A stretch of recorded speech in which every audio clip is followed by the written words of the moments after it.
Hello everybody and welcome to another episode of the Shenaniderp server. Today, I have plans. First thing I plan on doing is something that I said I was going to do off camera, but I decided to do on camera because why the hell not? The second thing I plan on doing today is something that Space suggested a little while ago. And at the time, I didn't like the idea because it didn't quite fit with my other ideas of what I was going to do. But those plans have changed, so now Space's idea is actually a really, really good idea. But before we get to that, we have a very special thing to do. We have another person added to our collective here.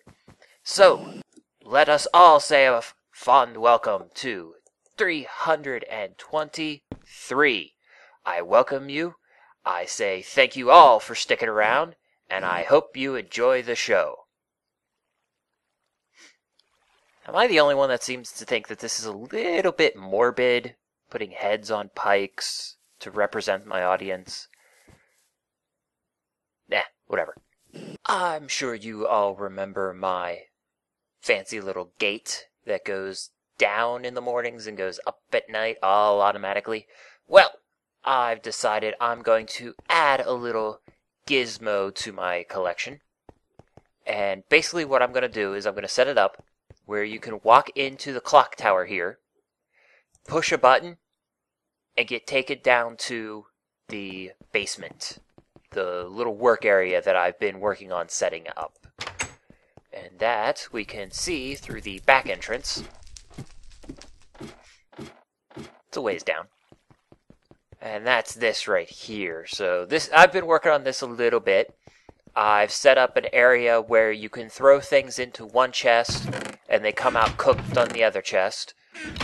Setting up geothermal generators so I can get all the power I need.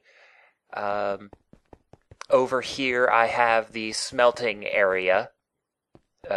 Smelting? I don't know what I would call that. Yeah, so we got our coal coke ovens, which obviously all the creosote oil is getting shoved into this giant freaking tank.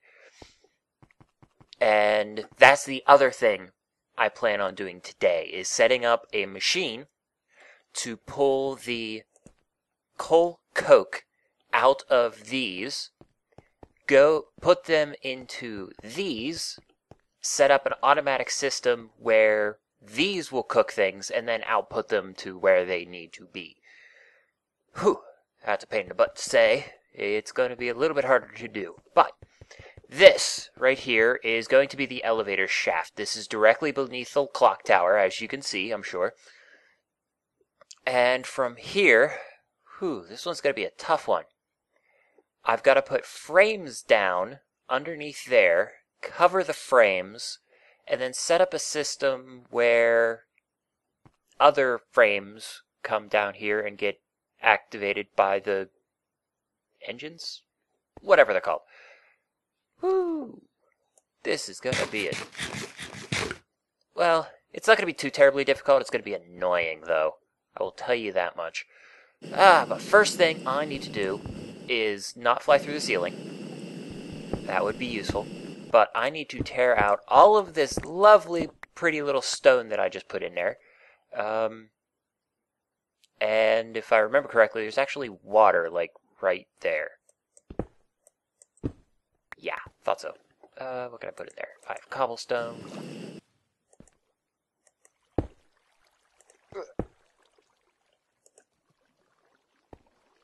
Oh, come on. Seriously. Freaking source blocks. Hey, how about we put down a torch so you guys can see what I'm doing, what I'm fighting against. Alright, so basically I'm just going to be tearing this area out, mostly just for a work area, so I can actually get access to, certain areas, and I don't have to worry about, there we go. What the heck? What?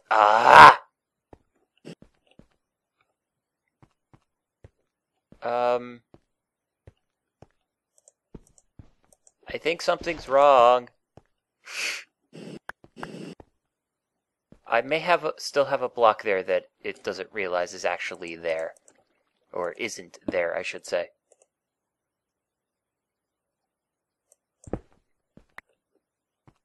No, I still can't. Goofy game.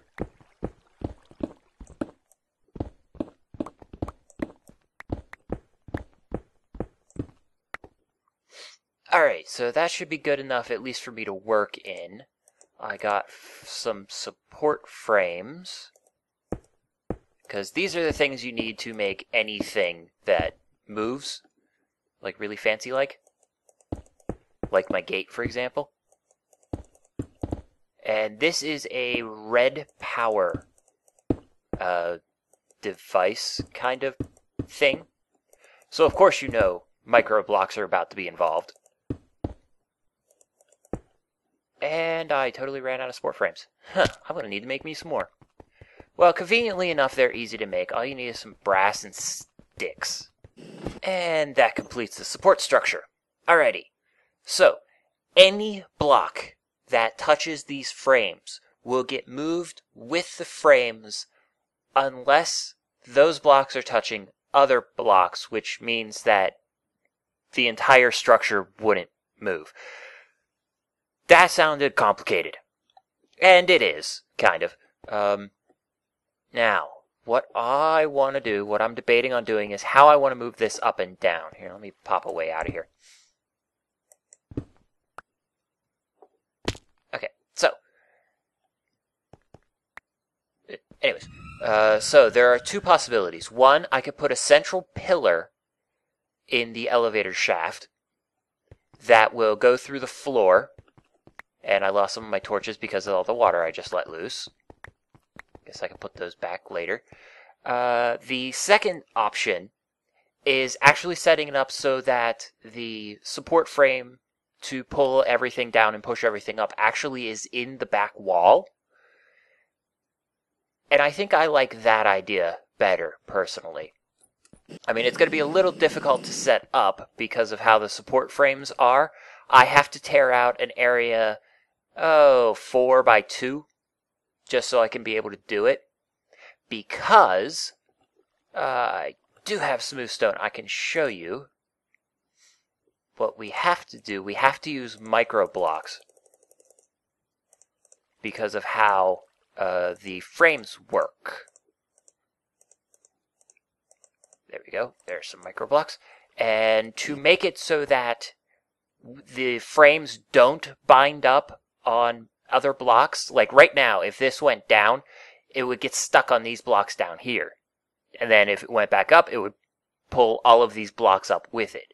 To avoid that, we use our very, very flashy micro blocks and put them in the frames. You see how they're in the frames, not just on top of the frames?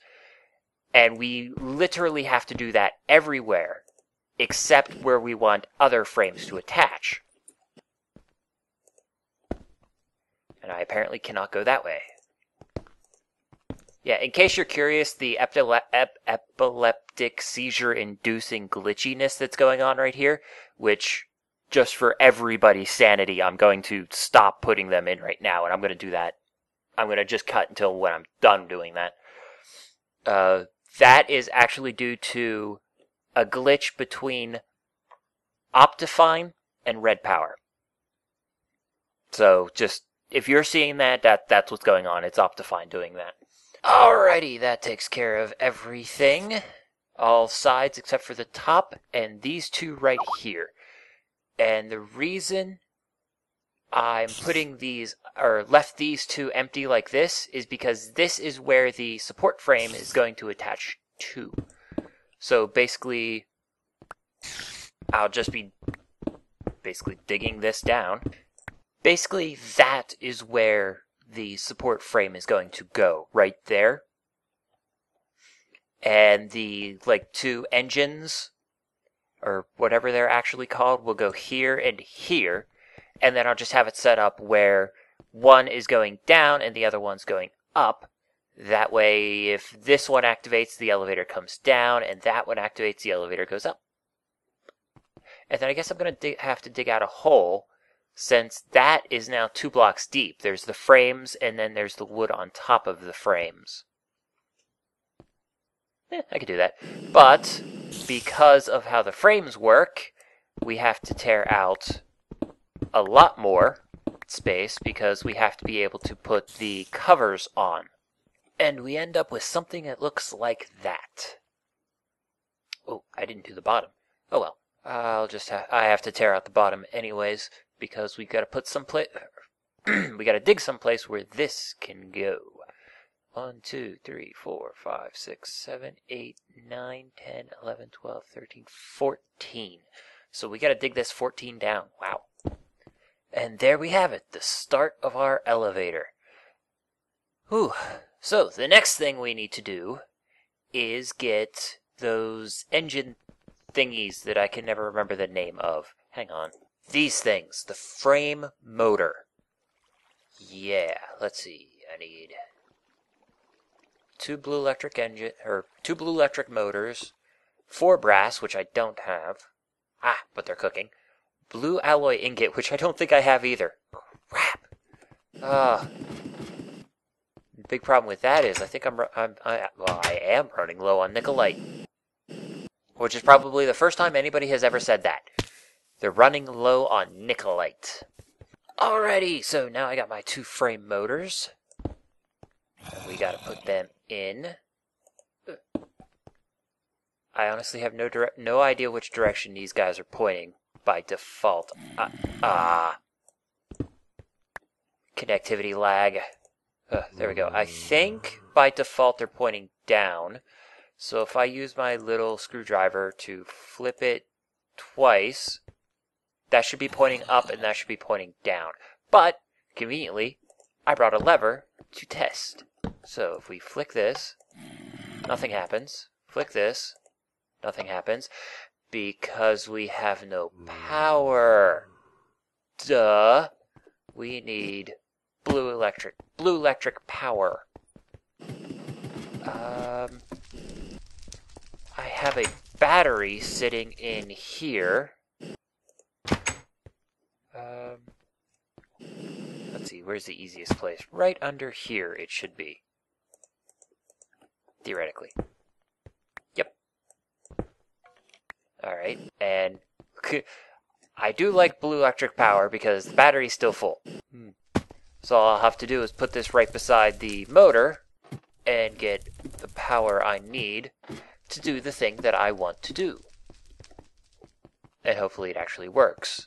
I don't want to be tearing out this entire thing just to figure out why, oh why, something's not working. Okay, that's a no. What about the other side?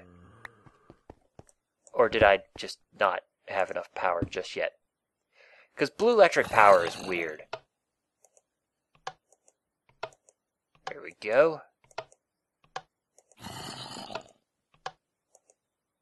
And I guess I can only bring it down just so far, huh? Yeah, that far, because I'm standing on it. Or standing under it, whatever. Alrighty, and then I just gotta clean up behind here. Ooh. I know what I can do there. Pop that out. Get the bricks that I tore out before. And put them there. That should help. And then I just make everything smooth stone behind it. Oh, I guess I could just put smooth stone here, make my life easier. Okay, so one more thing before we start putting in circuitry. We need to make sure that it goes back up as well. Yay! We have a working elevator. Awesome. Oh, hey, where'd the battery go? Oh, there it went. Alright, now for the big problem. I need to get power down there,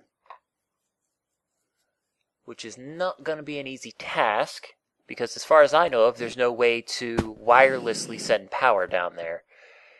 And what I'll probably need to do is set up more solar panels. Why is the selection box for... Oh, probably because they're micro blocks? Yeah, that's probably the problem. I was going to say, why is the selection box so tiny for these half slabs? It's probably because they're not slabs, they're micro blocks. Alrighty. So, yeah, what I'll probably have to do is set up more solar panels here, connect them into there, probably make another battery box. Battery box? Bat box? Yeah, bat box is for IC2, battery box is for red power. But make another battery box, and then set it up so that we have power to the elevator. And there we have it. We have power! And I did drop this one. That way the frame can sit inside of it and we'll have the... Wait, the wood will still be up one. I'm not digging it one more deeper. Oy. Alright, anyways. So we can do this. Basically by flipping the switch manually. Or, basically how I'm going to do it normally is exactly like that, basically. And I better hurry the hell up and get back in there before I lose it. There we go. Alright, so put you back. We actually only need to set you for 1 second, so that should be the fastest it can go. And then that's it. That's as far down as it goes. And we can do the same exact thing for the other side to get it to go back up.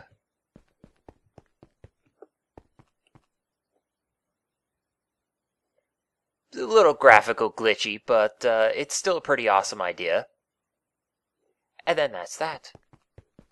Now, how am I going to control all this? Well, that's actually kind of a tough question. That is a very, very good question. How am I going to control all this? Well, obviously we're going to have the timers. And we can turn off the timers with a redstone signal. Hey, look, a hive. Now I have to wait till I dig through this thing. Okay, so that ought to work. We put one of the timers there, pointing that way, with the redstone cable going this way. Boop, boop, boop. And then another timer going here, pointed the other way. And as we can see right now, we have a small problem because the timers are doing their thing, and it's actually kind of annoying. But we can fix that particular problem right here with a toggle latch. Toggle latch pointing in the other direction. Where's my screwdriver? I'm sure at some point my screwdriver here is going to break. Alrighty. Oh, hey, there goes my screwdriver. And then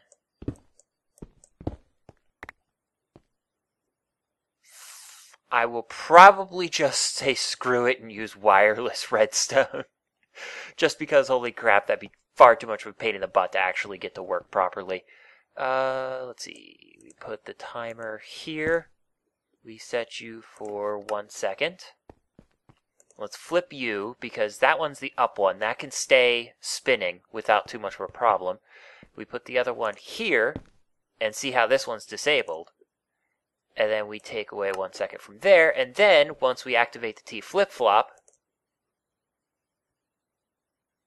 the elevator starts going down.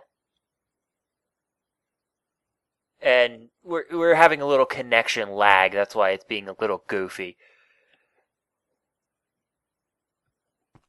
But it's that simple. I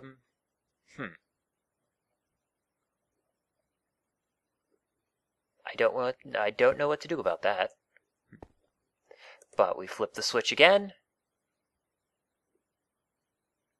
And the elevator goes back up.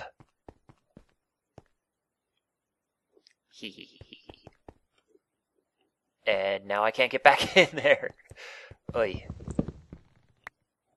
We pop these levers because we don't need them any longer. I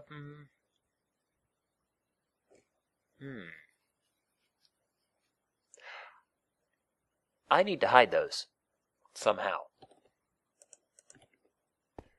which is actually a relatively simple task. All we do is we put them underneath and then run more red alloy wire up to... Oh, I don't even need to tear these out. And there we go, all nicely hidden. Well, for the most part anyways. And I've just wired up this button temporarily to give an example. Basically what I'll do is I'll set up just a button in a wall up there with a wireless transmitter.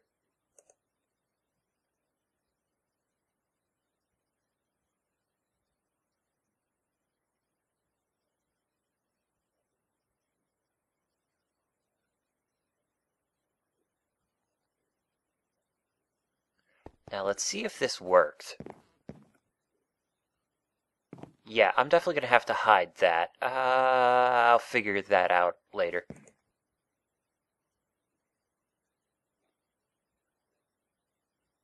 Glitchy and jumpy might qualify. But what does one expect? This game is not supposed to do this.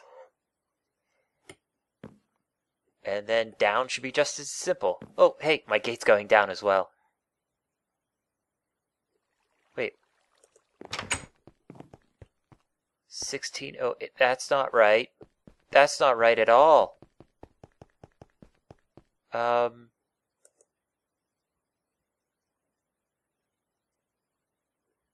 Why did the gate go down? It's only 1608. I shouldn't have any wireless stuff set up. Huh. That's definitely interesting. Oop. Go away. There we go.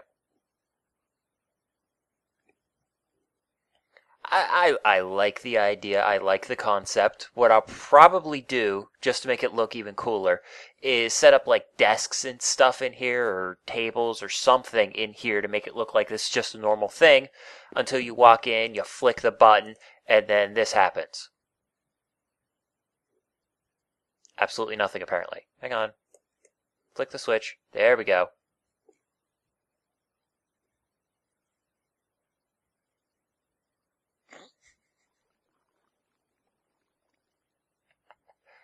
Oh, I love it.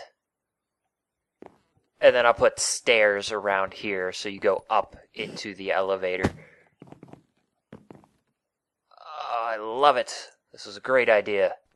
Eventually what I'll probably do is set it up so that it's all computer controlled. So that basically the computer's sitting there waiting for a redstone signal, and then when it gets the redstone signal, it will activate its little program, and if the elevator's already down, it'll go up. If it's already up, it'll go down. So on and so forth. Just so that I don't have spinning timers constantly. Just makes things easier, I guess. Nicer. I don't know. It's like those gate thingamabobs. I forget what they're called. These guys, autocratic gates. It's just one less thing that has to be moving. So probably for the best. So, that takes care of that. What's the second thing I'm going to do? Well, the second thing I'm going to do is actually set this up so that it's completely automatic. And it's not going to be an easy task because I need to figure out how to pull the coal coke out of these things into a central barrel, I guess. Barrel, chest, something, I don't know. And then output them into the bottom of the blast furnace. Of course, I guess technically I could just output them directly from there into the blast furnace. No, I don't like that idea. At least with the barrels, I can set up the barrels to, or I can have the blast furnace going without having the coal coke ovens going constantly. That way I can build up a buffer, a nice big buffer, and then they can run all they want, and I don't have to worry about these. Yeah, I like that idea better. But, okay, so first things first. well, I know we can pull the coal coke out the side of the coke ovens, even though the creosote oil also comes out the side of the ovens. As for the blast furnace, the coal coke needs to go in from the bottom. What we're baking needs to go in from the top, and then the finished product comes out from the side, which is probably going to be easier if I dig out the wall in the back and make that output into the back. Like, output into the back and then come up into, say, right there, like a wooden chest right there. Or possibly a couple chests. I don't know, I haven't figured that all out yet. But first thing I need to do is empty out my inventory because, once again, it is very full. Let's take the elevator up. Alrighty, well, let us start with the easiest. Let us start with the output. So let's rip off the back wall. And I'm going to have to do this the entire way down, even though I don't really need that much stone taken out.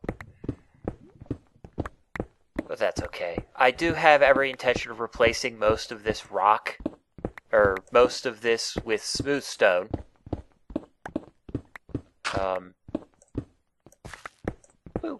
Like, see how the ceiling still has the ores in it, sandstone, dirt, that kind of thing? I have every intention of replacing it all with smooth stone. I think what I'm going to do is make a turtle program that will run across this entire ceiling, and if it detects above it's not smooth stone, it replaces it with smooth stone.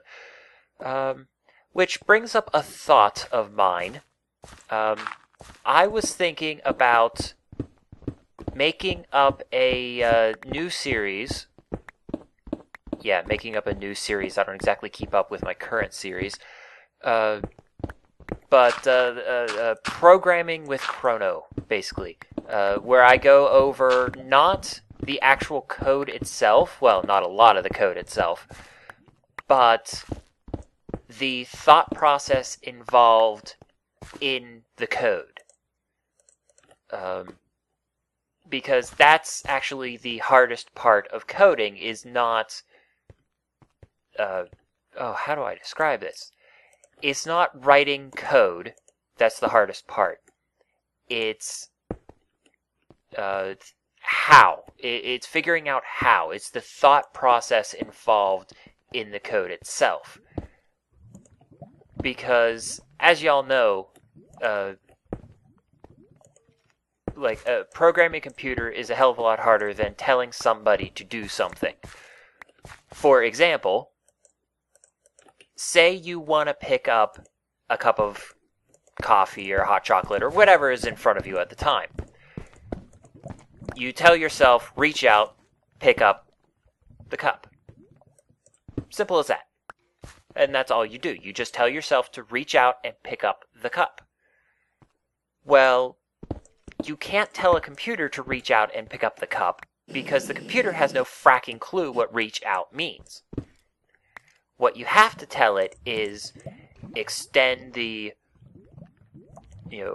elbow joint however far. Let's just say it's a very complicated process, and I'm going to have to go underneath to fill that hole in, but whatever. But it's definitely a very, very complicated process, and you have to tell the computer exactly what it needs to do. Well, that can be extremely difficult to think that way, and that is not where I want it. I want it there. So I was thinking about making a series where I do that, basically. I go over the thought process behind certain parts of programming. Alrighty, now I need a timer.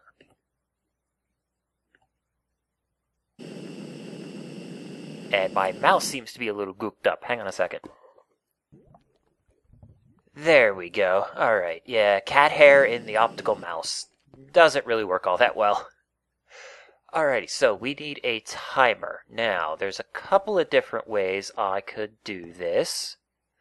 One would require me actually getting a timer. But what I'm thinking is put the timer there, and then run cabling out its three sides.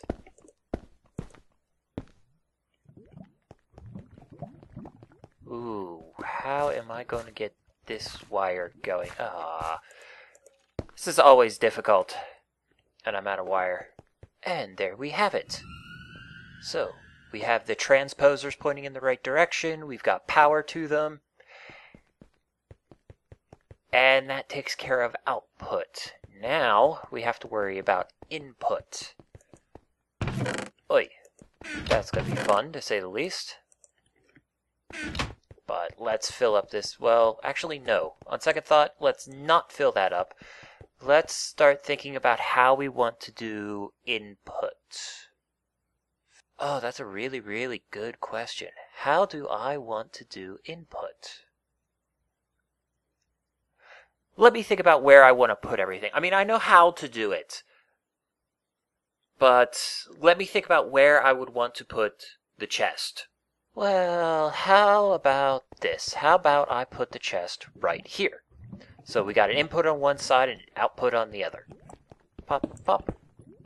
Whee. Oh, I guess I didn't need to pop both of them, huh? I do, however, need to pop those. And I have to worry about this cable. Okay, so that got the cable out of my way. And then the next thing I'm going to do is actually dig further into the wall so I could take the tube up there. Oh, hey, look, cave. Okay, well, that does that. Alrighty. So now we have a pathway between all four of the blast furnaces. Yeah, so then we just take the tubes, bring them back, and then I can bring the tube down, which I've got to worry about that tube, but that is a simple task, and all I need is my handsaw to take care of that particular problem. And we just do that with a few selective covers. Boop. Well, not even a few, just one selective cover. Boop, boop. Now, here is the million-dollar question. How am I going to put the transposer where it needs to be? There we go. Alrighty then. And then we just put more panels up to cover up the area that we're using for the wire and the... Yeah. And there we go. Nice and pretty. So we got an input chest there, an output chest there. Yes! Alrighty. So, now, the only thing left that we need to do is make that barrel do something useful. So we need an input for the barrel and an output for the barrel. Where would I want to put that stuff? Whoa, my inventory's getting full again. Well, let's start out with I need to pull stuff from these guys, which will probably mean I'm tearing out the back wall again. But as we can see, I already tore out the back wall for the pipe. So I just got to do it again for the transposers and the tubes. Okay, so what I'm thinking is I'm going to set it up like I did back there, where I have the transposer sticking out the back, pulling out that. It's actually pointed down. Well, conveniently, I created a brand new screwdriver, so that shouldn't be too much of a problem. Alrighty, so that takes care of the tubing. Simple task. The next task, which is not going to be as simple, is getting a redstone signal there, which I'm probably just going to extend the redstone signal from back here, and then just run it along there and use microblocks to hide it, or something like that. I don't know yet. I'll figure it out. And then I'm thinking I'm just going to shove the barrel, not there, one more over. Boop, boop, boop, boop. Okay, so shove the barrel there, and then that way it still looks pretty and the barrel is nice and hidden. Yeah, that'll work. That'll work great. And then from there, it's a simple task of setting up a transpositor and running it underneath the furnaces. So yeah, I think by this point you guys get the point. I'll finish this all up behind the scenes. Just get that all done and taken care of. But hey, I think we had a pretty good episode here. Hey, I've got magical squid in my fish tank. You know, that's what we need in this game. We need fish. Like actual fish. But anyways, okay, so I think we did a pretty good episode today. I think we got a good one going. We have our own little elevator here, and we're most of the way towards an automated automated steel / aluminum / whatever else goes in the blast furnace system. So hey, I think we're all set to go. So I will see you guys in the next episode, and I will say to you guys as always, keep playing the game and have fun.